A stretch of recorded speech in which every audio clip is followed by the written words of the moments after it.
queria mostrar Romanos 9, 22, na NVI.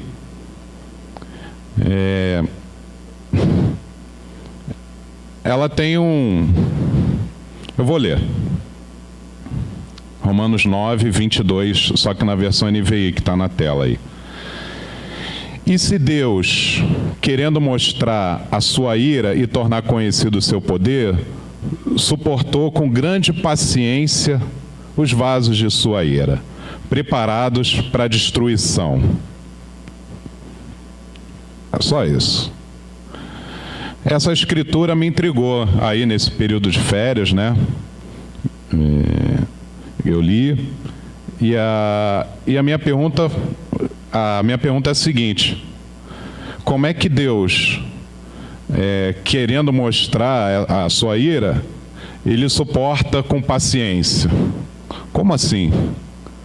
Se quer mostrar a ira, vai lá e despeja a ira, pronto, mostrou.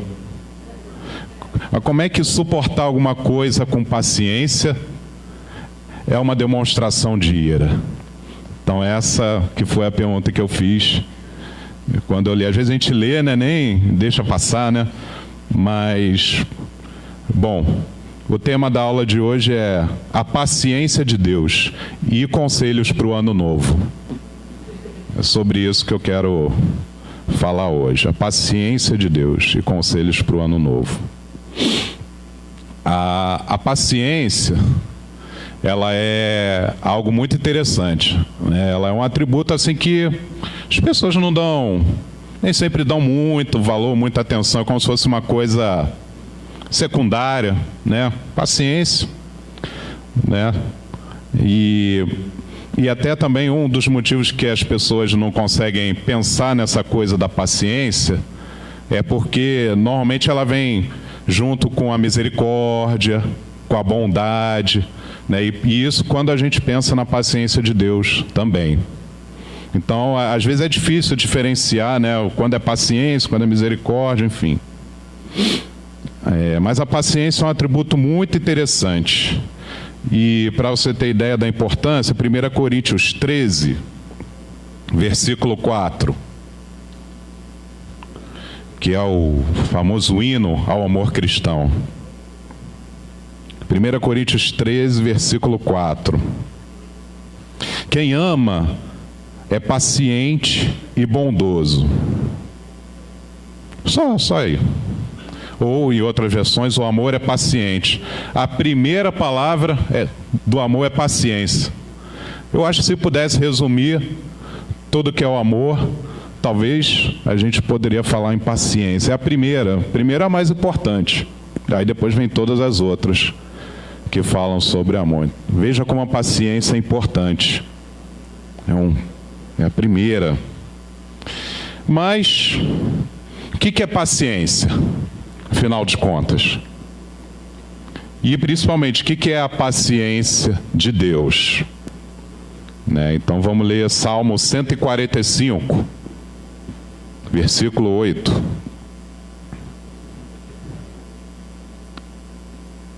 Salmo 145, 8.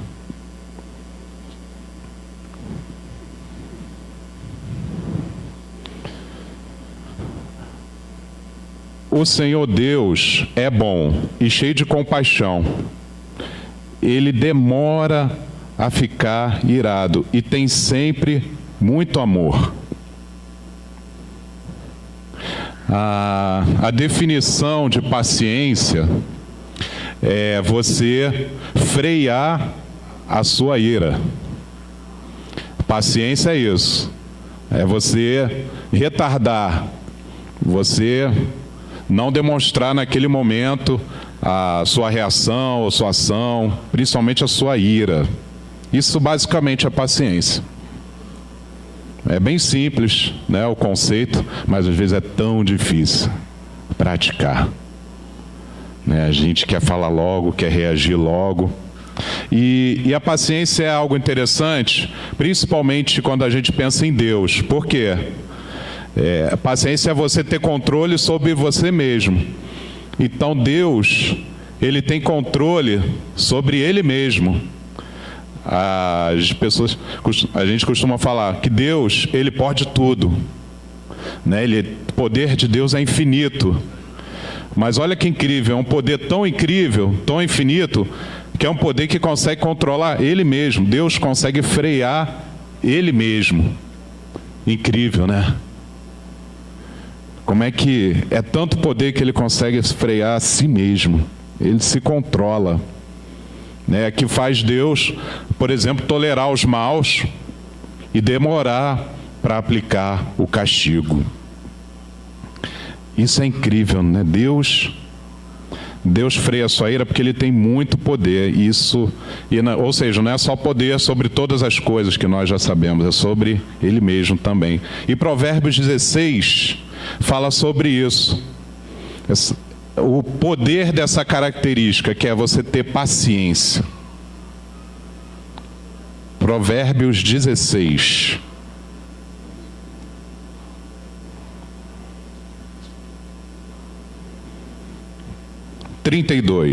Provérbios 16, 32.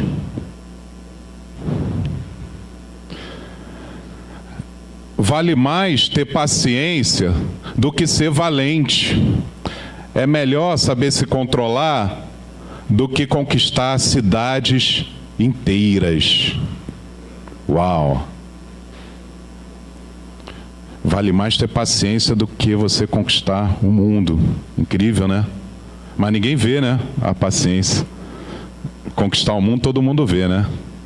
Mas a paciência ninguém vê. Pois é, mas esse é um dos maiores poderes que existe. Então, ser paciente basicamente é o quê? É algo que tem muito poder, é algo que vem de Deus, porque Deus, Ele exerce isso, então Ele pede para que a gente pratique isso também. E, enfim, é uma das maiores virtudes que existe. Eu não sei se eu me arrisco a dizer que é a maior virtude, mas é uma das maiores. E também é um atributo que a gente chama de comunicável, que Deus tem e Ele pede para que a gente também tenha. Né? Não é só Ele que tem que ter, Ele quer que a gente tenha também.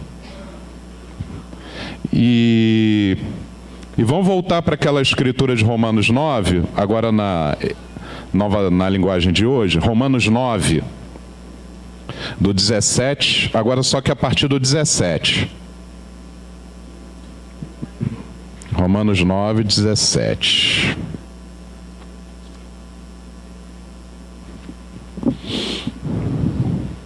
Até o 21. Porque, como está escrito nas Escrituras Sagradas, Deus disse ao faraó: foi para isso mesmo que eu pus você como rei, para mostrar o meu poder e fazer com que o meu nome seja conhecido no mundo inteiro. Portanto, Deus tem misericórdia de quem Ele quer, endurece o coração de quem Ele quer. Alguns de vocês vão me dizer: se é assim, como é que Deus pode encontrar culpa nas pessoas? Quem pode ir contra a vontade de Deus? Mas quem é você, meu amigo, para discutir com Deus? Será que um pote de barro pode perguntar a quem o fez: por que você me fez assim? Pois o homem que faz pote tem o direito de usar o barro como quer. Do mesmo barro ele pode fazer 2 potes, um pote para uso especial e outro para uso comum.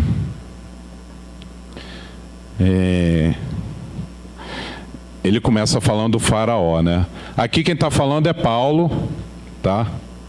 O apóstolo Paulo. E todo esse texto, dessa parte de Romanos 9 e outros capítulos, Paulo está explicando para os judeus o seguinte: olha, você não é só porque você nasceu de Abraão que você está salvo. É isso que ele está explicando para os judeus. Mas isso era muito difícil de entender para os judeus naquela época. Para eles era garantido: nasci de Abraão, sou judeu, beleza, salvação, vida eterna com Deus. Se é que alguns pensavam nisso, né? Se é que a maioria pensava nisso, de verdade. Então isso, na verdade, para Paulo explicar isso, era muito difícil, porque ele era judeu também. Era o povo dele, ele foi criado ali, era as pessoas que estavam junto com ele. Como é que ele ia falar para aquele povo que ele ficou anos e anos juntos, buscando a Deus, dizer, olha, vocês estão longe da salvação. Então, para ele não era fácil falar isso, era muito doloroso ele tentar explicar isso para os judeus. Imagina a gente aqui, como igreja, nascemos espiritualmente juntos, a gente já se conhece há 20, 30 anos. Imagina a gente chegar e falar para alguns irmãos nossos da igreja que você não tá junto na salvação de Deus. Olha que tristeza. Pô, depois de tantos anos, muitos aqui, né, batizados, e fala um negócio desse, cara, é duro, mas era o que ele estava vivendo ali, junto com os judeus. Por que estava acontecendo isso? Porque ele via claramente, né, Jesus, ele viu os judeus se organizarem para crucificar Jesus, ele viu os judeus se organizando para matar os cristãos, e ele fez parte disso. E ele viu que muitos ainda não tinham mudado como ele tinha mudado. Imagina a dor desse homem, de ver aquelas pessoas que conheciam a palavra de Deus há 50, 60 anos, longe de Deus. É muito dolorido isso. Então esse é o contexto. Então o que Paulo usou para explicar isso? Ele usou o exemplo do faraó. Não sei se todo mundo aqui conhece, mas essa história do faraó é aquela de Moisés, né? O povo de Deus, ele foi escravizado, né, pelo faraó. O povo judeu, né, foi escravizado, e aí Deus enviou Moisés para quê? Para libertar o povo de Deus. Só que o faraó, o que ele fez? Ele teimou. Ele falou, não vou largar não, esse povo. E aí vieram as 10 pragas, aquelas 10 pragas horríveis, e aí só depois disso, o povo de Deus foi libertado, Moisés levou o povo, abriu o Mar Vermelho, enfim, o contexto, a história que Paulo está usando é essa. Eu até fiz uma pesquisa aqui, por que aconteceu essa situação, né? Queria falar um pouco desse faraó. Quem que era esse faraó, né? Aliás, tem até tá até no centro do Rio aí, tem uma exposição sobre o Egito Antigo, né? Lá no CCBB, tá rolando. É fascinante, né, a história do Egito. A gente até conhece pouco.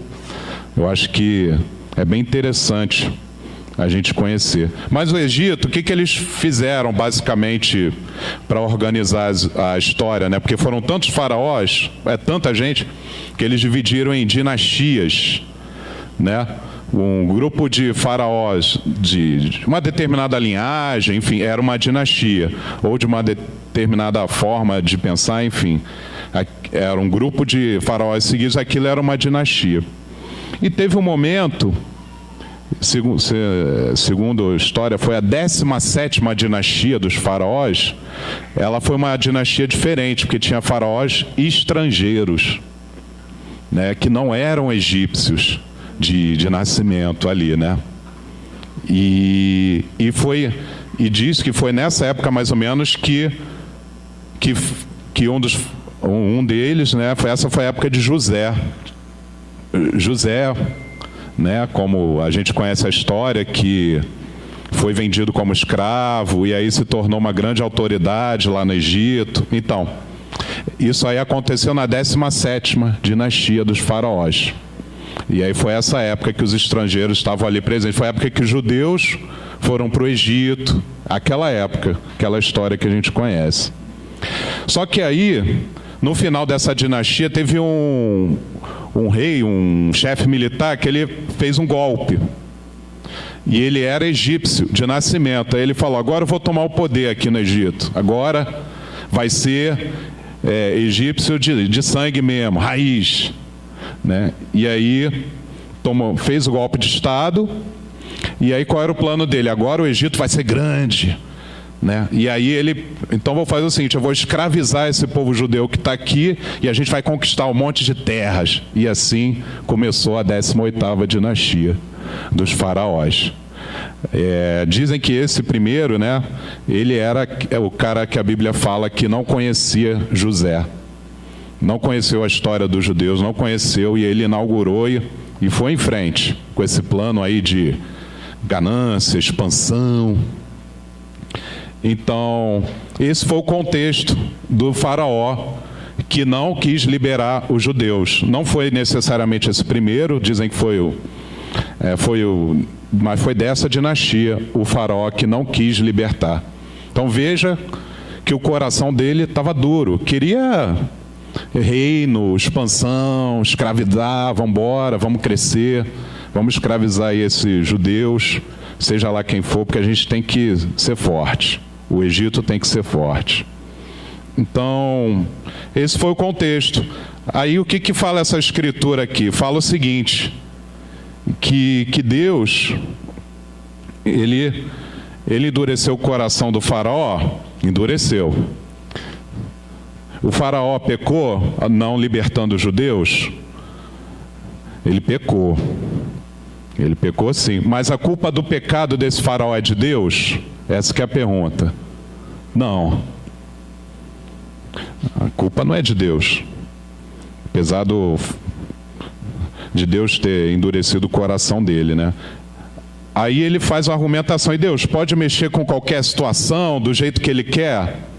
Sim, Deus pode mexer. Deus mexe na história, né? Mas Deus faz isso de uma forma pecaminosa? Não. Então é isso que Paulo está falando nesse texto que a gente leu até o 21. Do versículo do 9 até o 21. Então vamos ler o 22 e o 23. 9, do 22 ao 23. E foi isso que Deus fez. Ele quis mostrar a sua ira e tornar bem conhecido o seu poder. Assim suportou com muita paciência os que mereciam o castigo e que iam ser destruídos. E ele quis também mostrar como é grande a sua glória que ele derramou sobre nós, que somos aquele de quem ele teve pena e a quem ele já havia preparado para receberem a sua glória. Então está aqui a resposta para aquele nosso enigma. Como é que segurar a sua paciência é uma demonstração de ira? Quando Paulo falou isso, ele está falando da história da paciência de Deus com o faraó. Com esse faraó que não libertou. O que Deus fez? Ele esperou, ele mandou 10 pragas. Esse número 10 é um número até simbólico, significa uma coisa completa. Ou seja, Deus tentou de tudo para convencer o faraó e não conseguiu. Então todas essas 10 pragas, na verdade, são a paciência de Deus com o faraó. Mas ele não mudou de ideia. Então, depois que acaba a paciência de Deus, o que vem? Vem a ira. E ela vem pesada. E vem também a glória de Deus, a salvação para aqueles que estão unidos com Deus.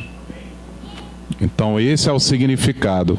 O fato de Deus ter segurado com paciência, na verdade era um risco muito grande para o faraó.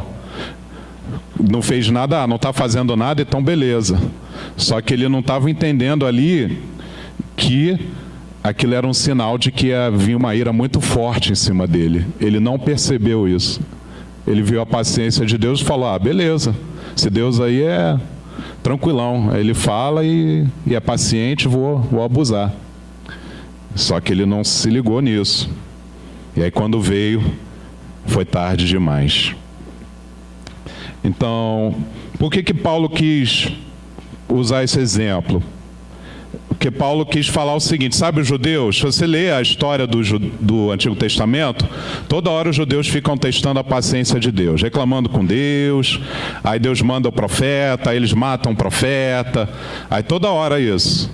Aí tem uma hora que a paciência de Deus acabou, e a paciência e os judeus que não aceitaram, que não se submeteram a Deus, né, a Cristo, foram excluídos da graça de Deus. Eles perderam a salvação. Então, Paulo usou essa história para dizer isso para os judeus: vocês perderam a salvação, vocês que não aceitaram. Deus mandou um monte de profeta, um monte de coisa, vocês não aceitaram. Então vocês vão perder a salvação. Assim como o Faraó perdeu a vida. E aqueles que aceitaram a Deus, né, e foi estendido para os não-judeus agora a salvação. Vocês perderam e ainda por cima vai ser estendido para os não-judeus. E esses não-judeus é que vão ser salvos. São aqueles que vão passar pelo Mar Vermelho, figuradamente.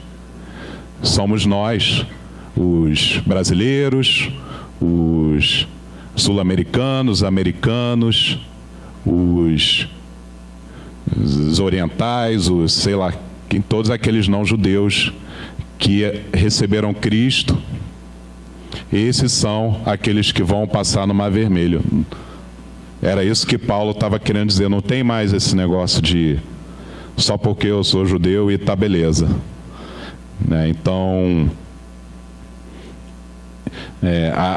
a ilustração é essa. Mas, pasmem, não tem só esse exemplo dessa comparação de Faraó e judeus que passaram no Mar Vermelho, judeus rebeldes e cristãos. Não tem só essa comparação na Bíblia também, não. Tem outras. Por exemplo, Noé. Quando Noé estava construindo a arca, o mundo todo estava contra Deus. Ninguém queria saber de Deus ali, né? Então, e qual foi o aviso de Deus? Qual foi ali a paciência de Deus? O tempo que Noé estava construindo a arca. Aquilo era o aviso de Deus, a paciência de Deus. As pessoas podiam ter aproveitado esse tempo que Noé estava construindo a arca para se arrepender, mas não, ficaram ali zombando dele, bobagem. Aí, depois de tanta paciência, vem o quê? A ira. Eles não perceberam, não tiveram essa percepção de que a paciência de Deus era um indicativo da ira que estava por vir. Também tem outro exemplo, os judeus no deserto. Eles ficaram ali 40 anos no deserto. Honestamente, eu fico pensando, os judeus que foram separados por Deus, mas se rebelaram contra Deus no meio do deserto. Incrível, né? Foram guiados por Deus e todos chegando no meio do deserto: não quero mais Deus, quero voltar para o Egito. E aí o que Deus fez? 40 anos de paciência. Para quê? Para ver se arrependiam ali, né? 40 anos de paciência. Como não veio o arrependimento, o que aconteceu? Morreu todo mundo. Só sobrou quem? Josué e Calebe, os únicos que foram para a terra prometida, que foram os que estavam com o coração certo para Deus. Então, tudo isso, gente, são mostras da paciência de Deus. Mas a minha pergunta é: por que essa história se repete tanto na Bíblia, de formas diferentes, em episódios diferentes? Por quê? Essa história tem os judeus lá no Antigo Testamento fala: quando uma história se repete 3 vezes, significa que já está decidido por Deus. Quando José teve o sonho, apareceu 3 vacas magras e gordas, o número 3 significa que já está decidido. Então isso já é uma questão decidida por Deus. Então, essa é a mensagem de Deus sobre a paciência dele, né, que é repetida, a gente viu aqui mais de 3 vezes até. Então, por que a mensagem é essa?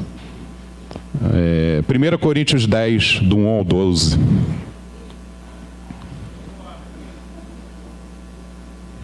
Por que essa mensagem chegou para nós hoje? Que não somos o Faraó, que não somos o povo de Noé, que não somos os judeus. Por que essa mensagem chegou para nós hoje? 1 Coríntios 10, do 1 ao 12. Vamos lá. Irmãos, eu quero que vocês lembrem do que aconteceu com os nossos antepassados, que seguiram Moisés. Todos foram protegidos pela nuvem e passaram pelo Mar Vermelho. Como seguidores de Moisés, eles foram batizados na nuvem e no mar. Todos comeram da mesma comida espiritual e beberam da mesma bebida espiritual, pois bebiam daquela rocha espiritual que ia com eles, e a rocha era Cristo. Mas Deus não ficou contente com a maioria deles, e por isso eles morreram, e os seus corpos ficaram espalhados no deserto. Tudo isso aconteceu a fim de nos servir de exemplo para nós não querermos coisas más como eles quiseram, nem adorarmos ídolos como alguns deles adoraram. Como diz as Escrituras Sagradas, o povo sentou-se para comer e beber e se levantou para se divertir. Não devemos cometer imoralidade sexual, como alguns deles fizeram. E, porque eles fizeram isso, 23 mil deles caíram mortos num dia só. Não devemos pôr à prova a paciência de Cristo, como alguns deles fizeram, e por isso foram mortos pelas cobras. Vocês não devem se queixar, como fizeram alguns deles, e por isso foram destruídos pelo anjo da morte. Tudo isso aconteceu com os nossos antepassados, a fim de servir de exemplo para os outros. E aquelas coisas foram escritas a fim de servirem de aviso para nós, pois estamos vivendo no fim dos tempos. Portanto, aquele que pensa que está de pé, é melhor ter cuidado para não cair. Amém. Então, essa repetição de eventos, ela simplesmente serve de aviso para nós. Isso foi escrito aqui no Novo Testamento, ou seja, um aviso do apóstolo Paulo para a igreja hoje, que somos nós, né? Então, serve para nós sim. Eu acho que a Escritura foi bem clara, né? Que o risco que aqueles caras tiveram de praticar no deserto, na Arca de Noé, no Faraó, nos judeus que perseguiram os cristãos, é o mesmo risco que a gente corre hoje, de praticar essas coisas. Foi bem claro com relação aos temas aqui, né? Uma vida de só querendo saber de diversão, imoralidade. Ele foi bem claro aqui no recado. É para nós esse aviso, meus irmãos. Então, de certa forma, quando a gente fala da paciência de Deus, é tão bonito, né? Pô, Deus é paciente, que especial.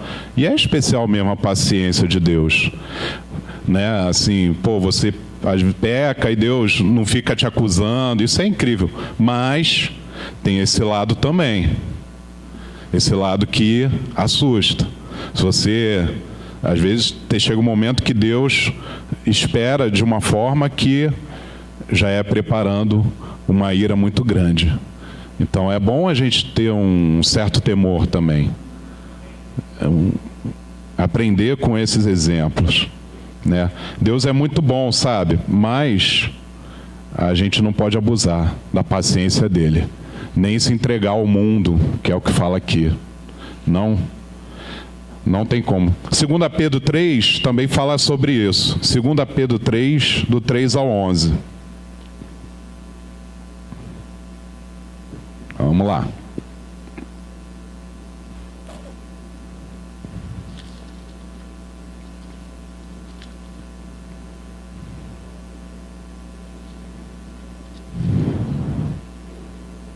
Segunda Pedro 3, 3.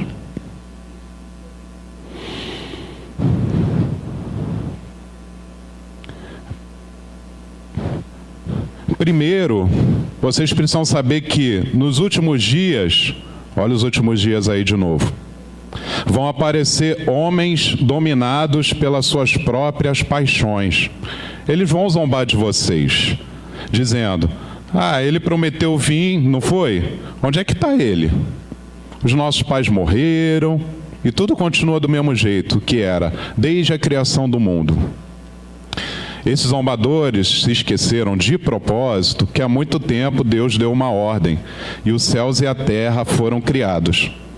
Esquecem que a terra foi formada da água e no meio da água, e também que pela água do dilúvio o mundo antigo foi destruído. Mas os céus e a terra que agora existem estão sendo guardados pela mesma ordem de Deus, a fim de serem destruídos pelo fogo. Estão sendo guardados para o dia do julgamento e da destruição dos que não querem saber de Deus. Meus queridos amigos, não esqueçam isso. Para o Senhor, um dia é como 1000 anos, e 1000 anos como um dia. O Senhor não demora a fazer o que prometeu, como alguns pensam. Pelo contrário, Ele tem paciência com vocês, porque não quer que ninguém seja destruído, mas deseja que todos se arrependam dos seus pecados. Porém, o dia do Senhor chegará como um ladrão. Naquele dia, os céus vão desaparecer com um barulho espantoso, e tudo que há no universo será queimado. A terra e tudo que existe nela vão sumir. Mais uma vez, a mesma situação, a paciência de Deus, a distração das pessoas, só que as pessoas distraídas desencorajando os que estão unidos com Deus. Mas essa paciência de Deus é naquele sentido que eu falei, esperando para despejar a ira. Então, não se esqueçam disso. Então, se a gente... quando ele fala aqui nessa escritura Senhor, ele está se referindo a Jesus Cristo, tá? É Senhor com S maiúsculo.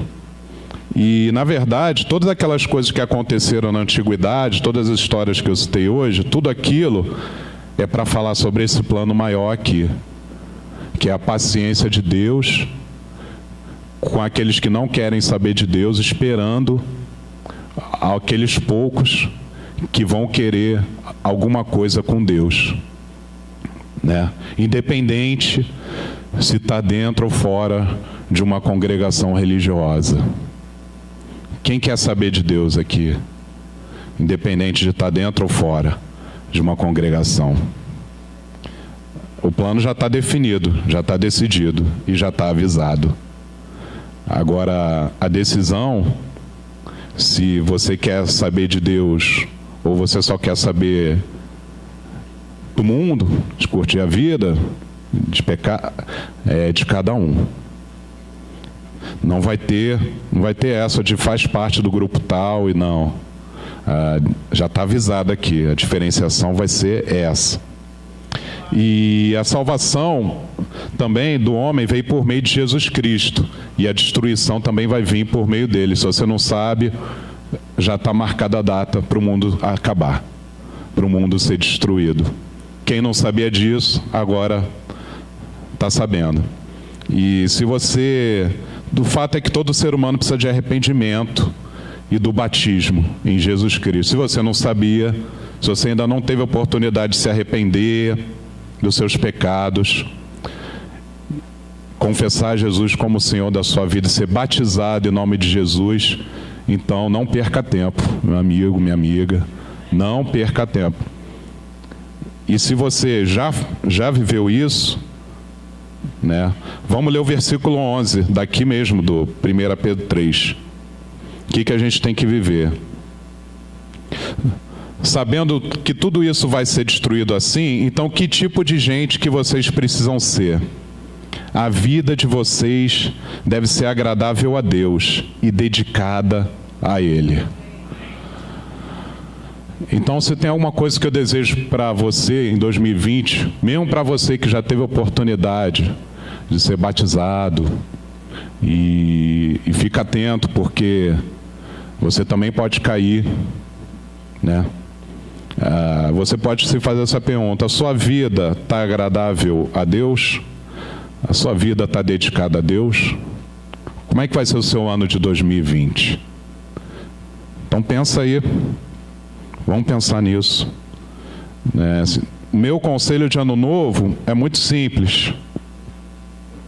É o Sermão da Montanha.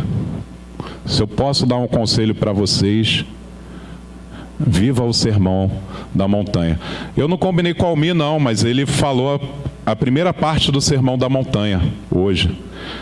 Então, acho que Deus está querendo reforçar aí o aviso. Obrigado, meu irmão.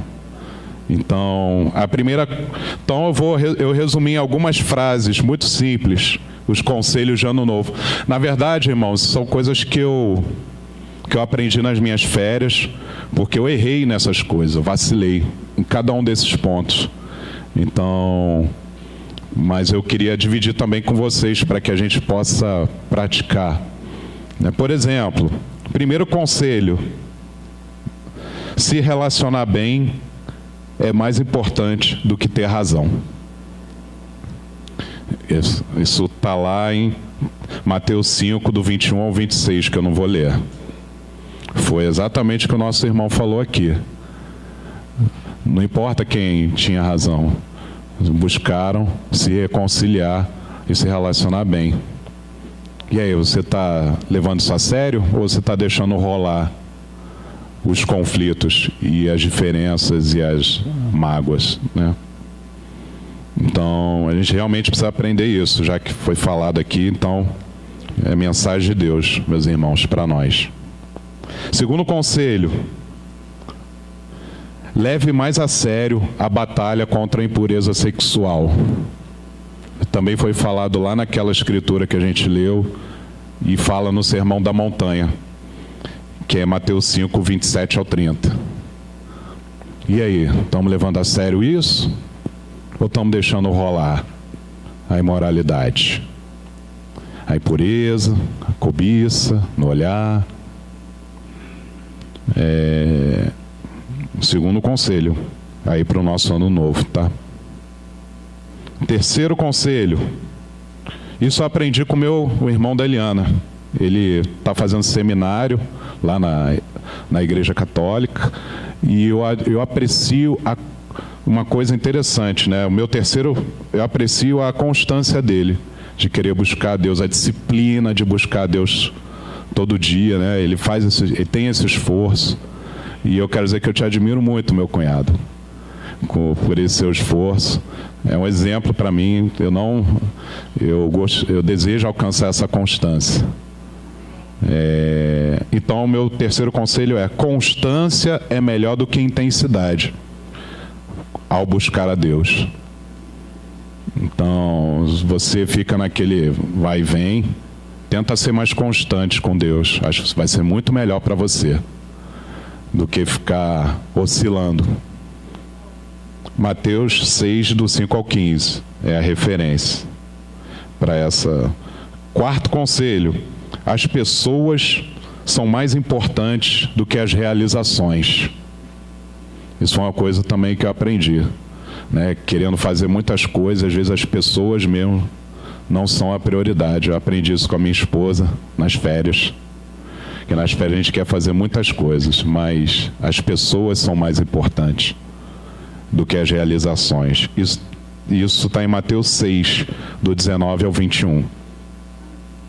E o último conselho para 2020 é: rótulos são para produtos e não para pessoas. Rótulos são para produtos e não para pessoas.